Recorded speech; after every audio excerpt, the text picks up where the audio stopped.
গল্পে মনের কথায় তোমাকে স্বাগত। আজকের নিবেদন একটা ছোট বাংলা গল্প। গল্পের নাম ধনী। হ্যালো, হোটেল রিসেপশন থেকে বলছি। স্যার, একটি স্থানীয় মাছ ধরা জেলে অনেকক্ষণ ধরে এসে বসে আছে, আপনাদের সঙ্গে দেখা করতে চায়। বলছে কি না কি খুব একটা জরুরি দরকার।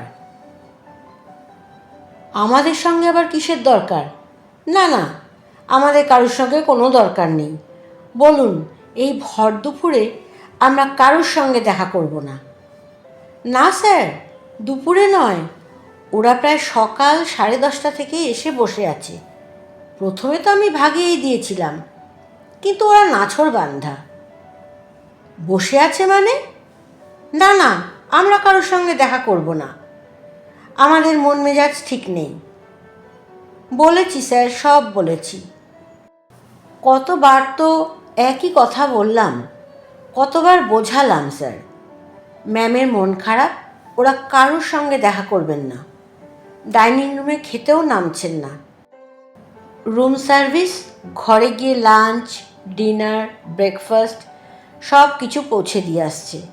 আর তাঁরা কি না তোমার কথায় দোতলা থেকে একতলায় নেমে রিসেপশনে আসবেন তোমাদের সঙ্গে দেখা করতে। তবুও স্যার, ওরা কিছুতেই কিছু মানতেই চাইছে না। গোঁ ধরে বসে আছে, কেবলই বলে চলেছে কি নাকি খুব জরুরি একটা দরকার।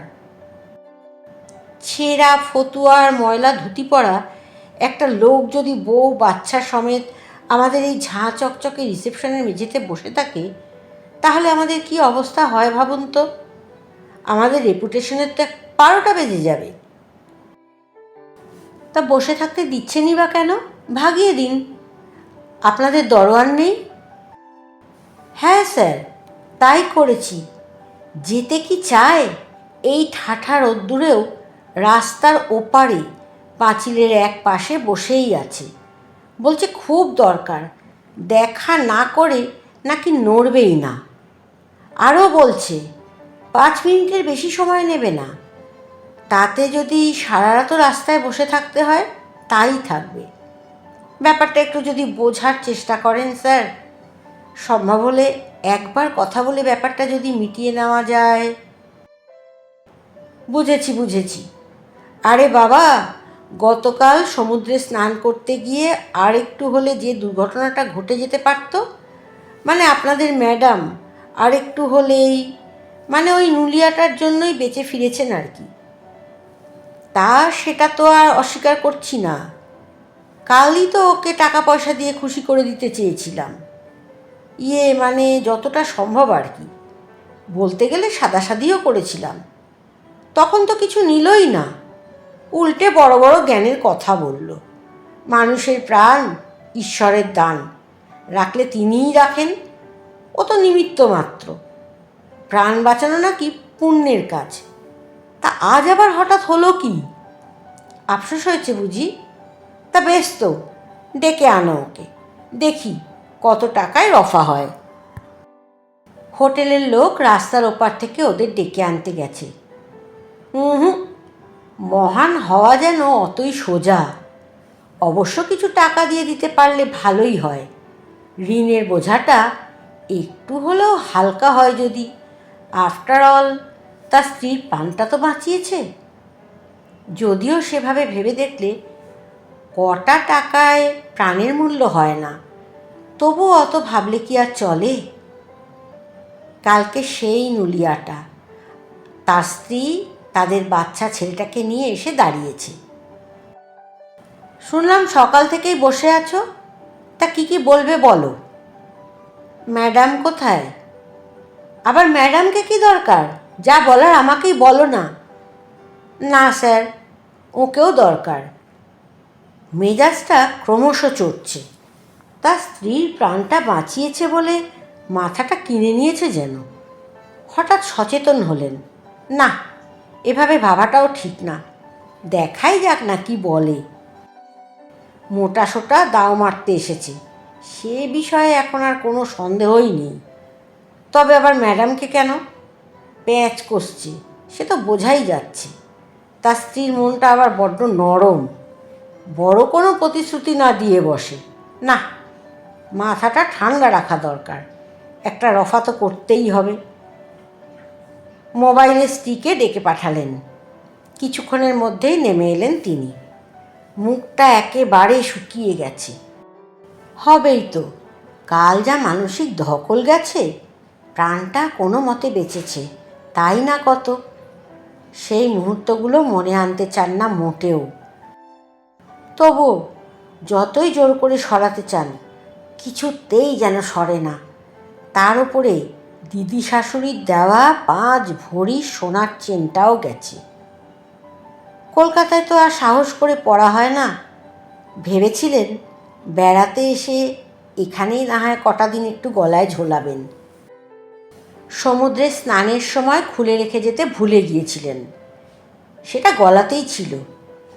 আসলে হঠাৎ একটা ঢেউয়ের টানে এভাবে ভেসে যাবেন, তা কি ভেবেছিলেন? প্রাণে বাঁচার ধস্তাধস্তির সময় কখন যে খুলে পড়ে গেছে, নাকি ওই জল খেয়ে অজ্ঞান হয়ে পড়ে থাকার সময় যখন পেটে চাপ দিয়ে জল বার করছিল লোকটা, তখন ওই টেনে নিল। তাই মনে হয় কোনো বকশিস নিতে চায়নি। আর ভাবতে পারেন না, শরীরটা যেন আর চলে না। কোনো মতে নিচে রিসেপশনে এসে দাঁড়ালেন। এবার তাড়াতাড়ি বলো তো, কি বলার আছে? আমাদের শরীর মন কোনোটাই ভালো নেই। এবার নুলিয়ার বউটি সামনে এগিয়ে এলো।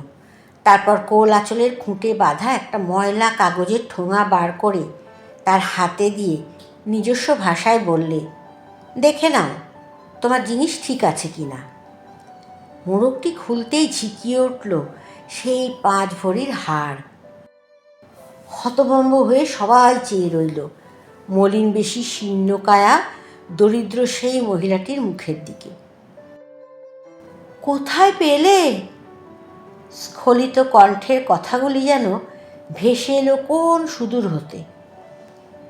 আজ সকালে আমরা হাঁড়ি নিয়ে ঢেউয়ে ভেসে আসা মাছ ধরছিলাম। আমাদের ছেলেটা তীরের কাছাকাছি দাঁড়িয়ে ঝিনুক তুলছিল।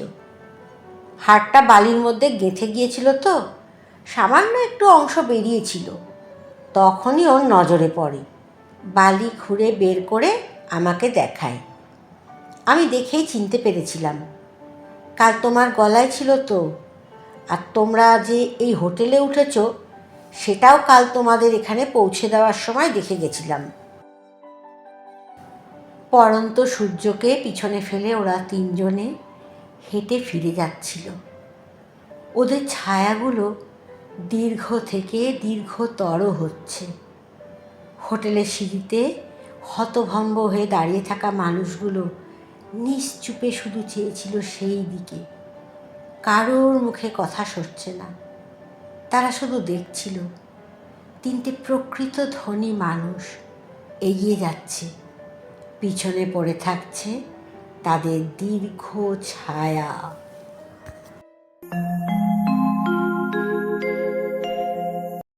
গল্পটা তোমার কেমন লাগলো কমেন্ট করে জানালে আমার খুব ভালো লাগবে।